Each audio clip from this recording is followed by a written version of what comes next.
Good morning बंधुरा सबाई केमन आछो आशा करी खूब भालो आछो। सुष्मिता.s फैमिलीते तोमादेरके सबाइके स्वागत।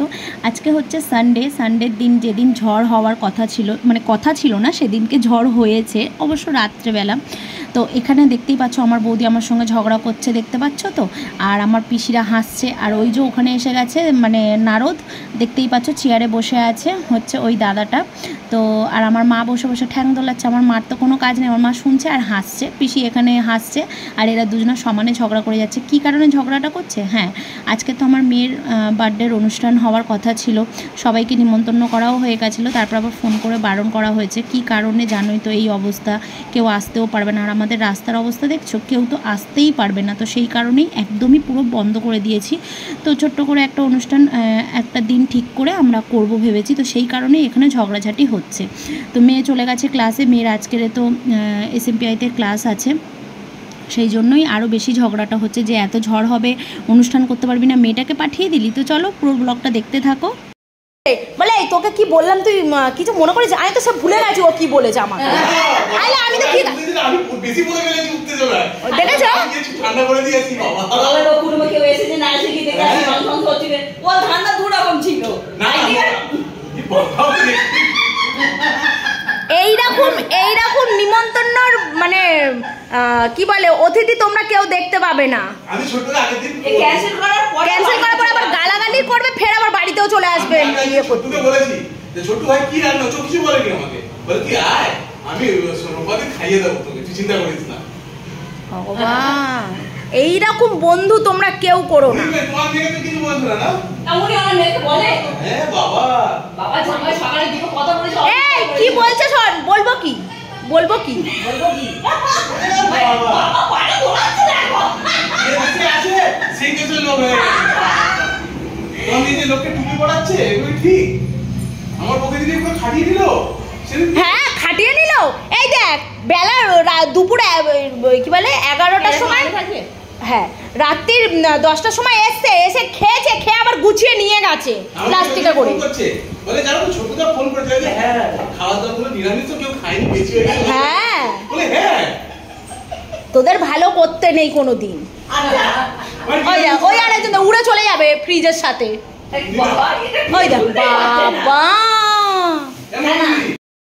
আসার নাম করবি নি, অতিথির মানে এত যত্ন করব। শোনো তুমি সাবধানে থাকো কিন্তু কখনো মাথায় রাগ উঠে যাবে, জামা খুলে মিলিয়ে দেবে তারপর অসভ্য দেখতে পাচ্ছিস তো এরা।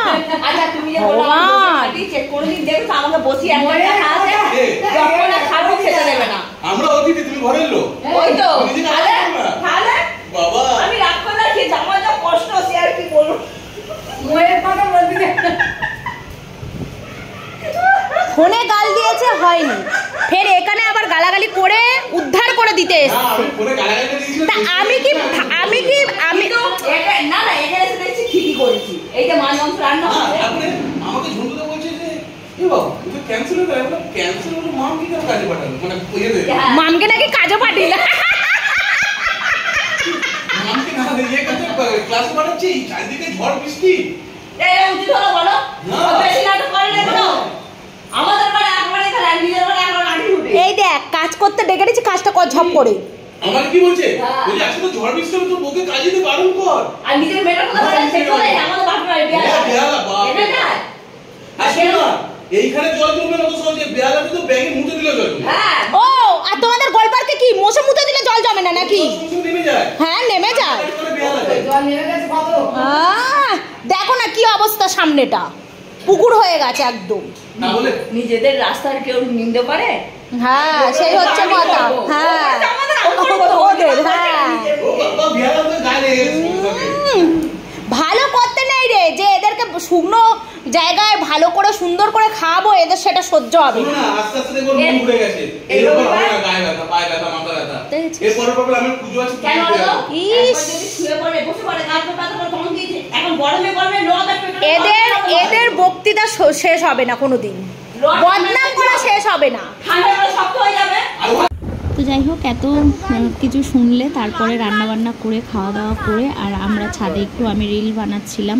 তো তারপরে সন্ধে হয়ে গেছে, ভাবলাম যে দেখো তোমাদের সঙ্গে একটু শেয়ার করি। আর ঝড় এসেই গেছিলো একদম, মানে এমনভাবে আকাশটা করেছিল, একদিকে দেখতে সুন্দর লাগছিল কিন্তু না মানে ভয় হচ্ছিল যে খুব আসবে কি না।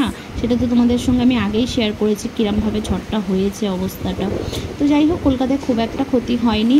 আর আকাশটা এত সুন্দর লাগছে দেখো, মানে নীল হয়ে যাচ্ছে একদিকে, এরকম হচ্ছে। আর আমাদের বাবু মানে আমাদের ছোট ছেলেটা হচ্ছে, এটা তোমাদেরকে বলছিল দেখো গাইস আমাদের ঘরের সামনেই সমুদ্র। তো যাই হোক, চলো ছোট্ট একটা ব্লগ তোমাদের সঙ্গে শেয়ার করলাম, অবশ্যই জানাবে কেমন হয়েছে। টাটা, বাই বাই, সবাই ভালো থাকবে।